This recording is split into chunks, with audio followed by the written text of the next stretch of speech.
Pertence também, de modo algum, à santa pobreza o ser privado nesta vida dos parentes e amigos com a morte. É nisso que igualmente preciso exercitar com muita paciência. Alguns, ao perderem um parente ou um amigo, não conseguem ficar em paz.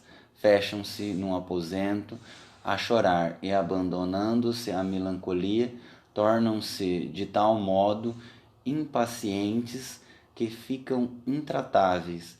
Gostaria de saber destes, ao se afligirem deste modo e derramarem imoderadamente tantas lágrimas, e quem fazem a gosto.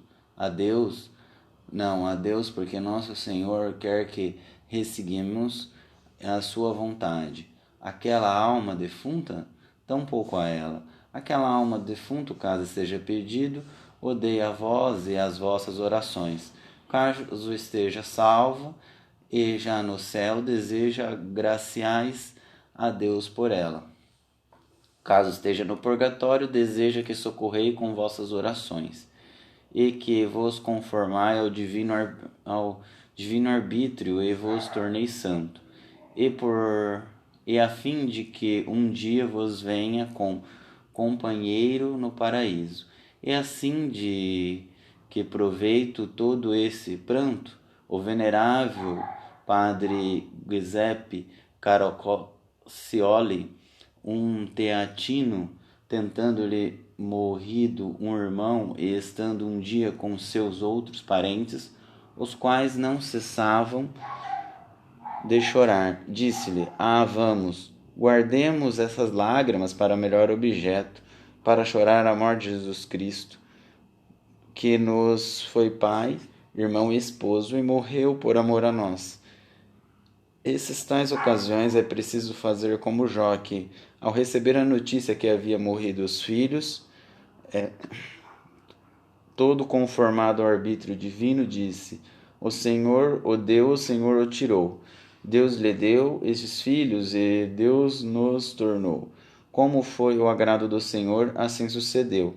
Bendito seja o nome do Senhor, que aconteceu e foi de gosto de Deus, e portanto também do meu. Por isso seja ele sempre bendito por mim. Em terceiro lugar, devemos exercitar a paciência e demonstrar o nosso amor a Deus ao sofrer em paz e desprezado que recebemos dos homens. Quando uma alma entrega-se toda a Deus, o próprio amor faz permitir que ela seja vilipendiada e perseguida pelos homens. Certo dia apareceu um anjo ao beato Henrique de Sus e lhe disse: Henrique, até agora te mortificastes do teu modo. De hoje em diante terás mortificado do modo que agradar aos outros.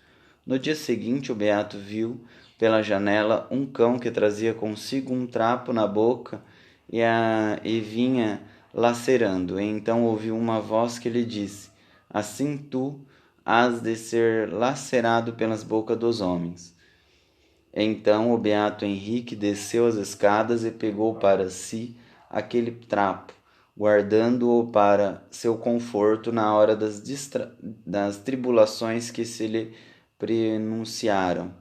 As afrontas e as injúrias são as delícias que os santos tanto cobiçam e buscam. São Felipe Neri teve que suportar 30 anos de maus tratos na casa de São Jerônimo, em Roma, mas por vontade própria recusava-se de sair de lá.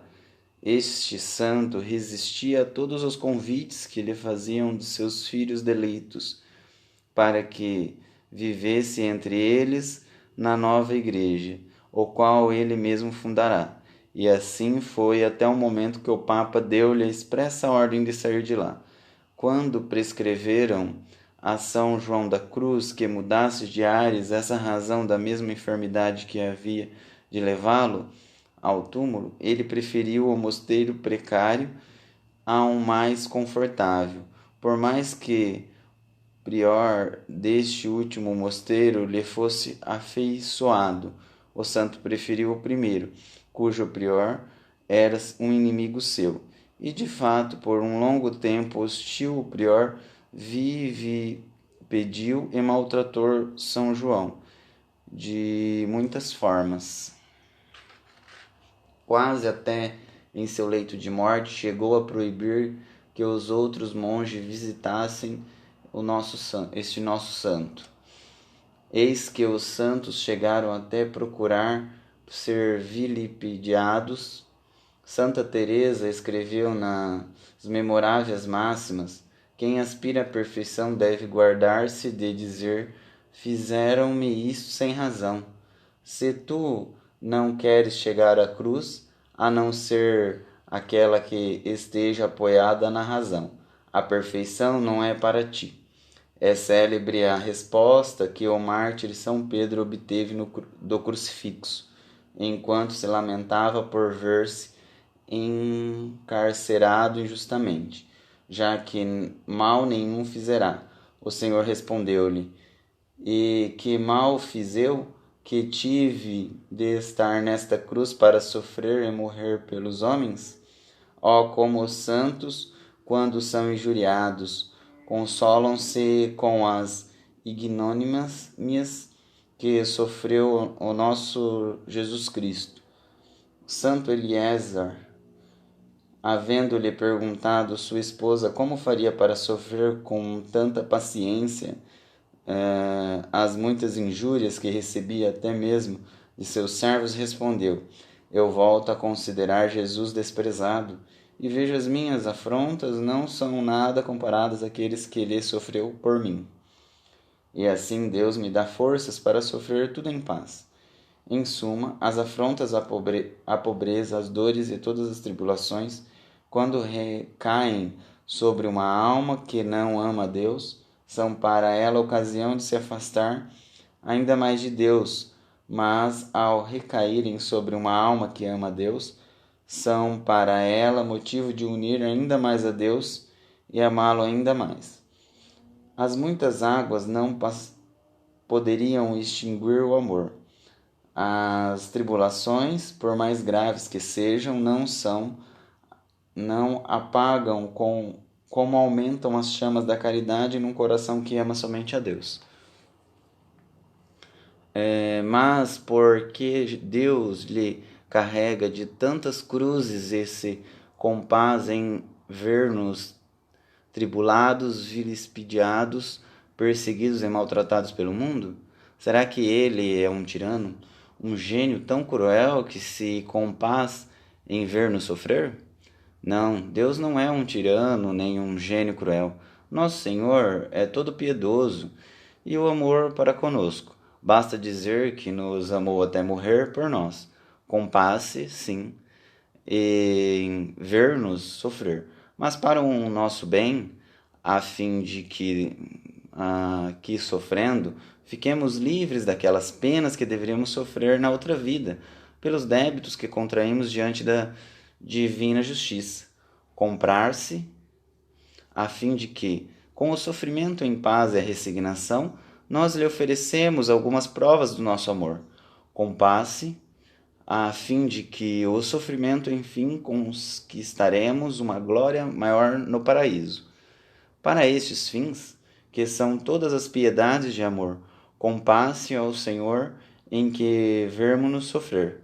Concluímos esse capítulo a fim de que bem exercitar a santa paciência em todas as tribulações que acometem, e é preciso persuadir-nos de que toda tribulação vem das mãos de Deus, direta ou indiretamente, por meio dos homens, e por isso, quando nos vemos tribulados, é preciso agradecer ao Senhor e acertar o ânimo alegre tudo o que lhe ser dispuser, seja pela prosperidade, seja pela adversidade, porque dispõe todas as coisas para o nosso bem.